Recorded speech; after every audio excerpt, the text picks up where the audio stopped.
the young and the restless. Claire's nightmare, the unraveling of a Newman.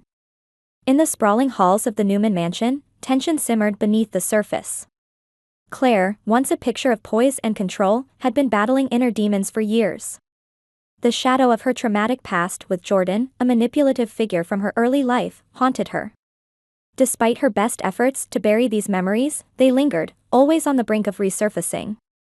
Katie, her younger sister, had sensed this vulnerability and, driven by a twisted sense of purpose, decided to exploit it. Katie, though young, was shrewd and calculating. Her plan was simple: provoke Claire until she snapped, revealing the monstrous side she believed lay dormant within her sister. Katie wanted everyone to see the true Claire, the one she painted as a destructive force capable of tearing the Abbott family apart. The provocation. Katie's taunts began subtly, innocuous comments about Jordan and the past. She observed Claire's reactions, noting every flinch, every flash of pain in her eyes. "You know, Claire, people never really change. Maybe you're just like Jordan," she would say with a smirk. Claire tried to ignore her, to rise above the jabs, but Katie was relentless. The comments grew sharper, more pointed. "Jordan would be proud of you, Claire. Destroying this family, bit by bit." The words were like daggers, each one chipping away at Claire's fragile composure. The tension between the sisters was palpable, an undercurrent that everyone in the house felt but couldn't quite understand. The breaking point. One evening, the situation reached a boiling point. Katie, determined to push Claire over the edge, cornered her in the garden. "You're nothing but a monster, Claire. Everyone will see it soon enough. You can't hide who you are forever." Claire's breath quickened, her vision blurred with rage and fear. "Katie, stop it," she warned, her voice trembling. "You don't know what you're talking about." "Oh, I know exactly what I'm talking about," Katie retorted. "You're just like Jordan. A threat to this family." The words ignited something deep within Claire. Years of suppressed anger and fear surged to the surface.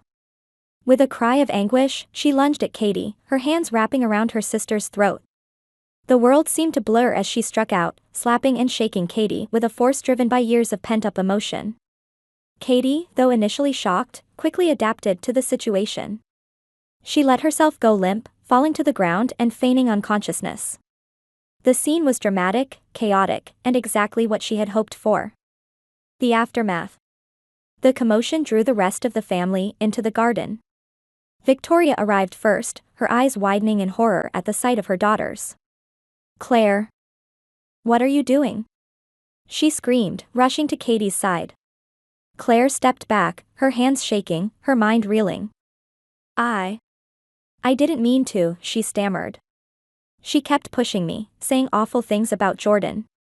Katie, eyes closed, played the part of the victim perfectly. Small bruises from her own doing added to the effect, making the scene all the more convincing. As more family members arrived, the narrative quickly formed: Claire had attacked Katie in a fit of rage. The judgment. The fallout was immediate and severe. Family members looked at Claire with a mix of fear and disappointment. "How could you do this to your sister?" Jack demanded, his voice heavy with sorrow. "I didn't mean to," Claire repeated, tears streaming down her face. "She kept pushing me, provoking me. She wanted this to happen." But her words fell on deaf ears. The sight of Katie, seemingly fragile and wounded, had already shaped their perceptions. Victoria, struggling to process the event, felt a deep sense of betrayal. "I never thought you could do something like this, Claire. We need to figure out what to do next." Claire's isolation. Isolated and vilified, Claire found herself trapped in a nightmare of Katie's making. Every attempt to explain, to justify her actions, was met with skepticism and criticism. The pressure mounted, and Claire felt herself unraveling under the weight of their judgments. In private moments, Victoria struggled with her own emotions. She couldn't reconcile the image of her loving daughter with the violent act she had witnessed. Despite her initial shock, she couldn't shake the feeling that there was more to the story. Katie, on the other hand, reveled in her success. She played the part of the injured party to perfection, ensuring that Claire's reputation remained tarnished. Her plan had worked flawlessly, and now she had the upper hand. As days turned into weeks, the tension in the Abbott household showed no signs of abating. Claire, now a pariah in her own home, retreated into herself. But Victoria, ever the concerned mother, couldn't let go of the feeling that something was amiss.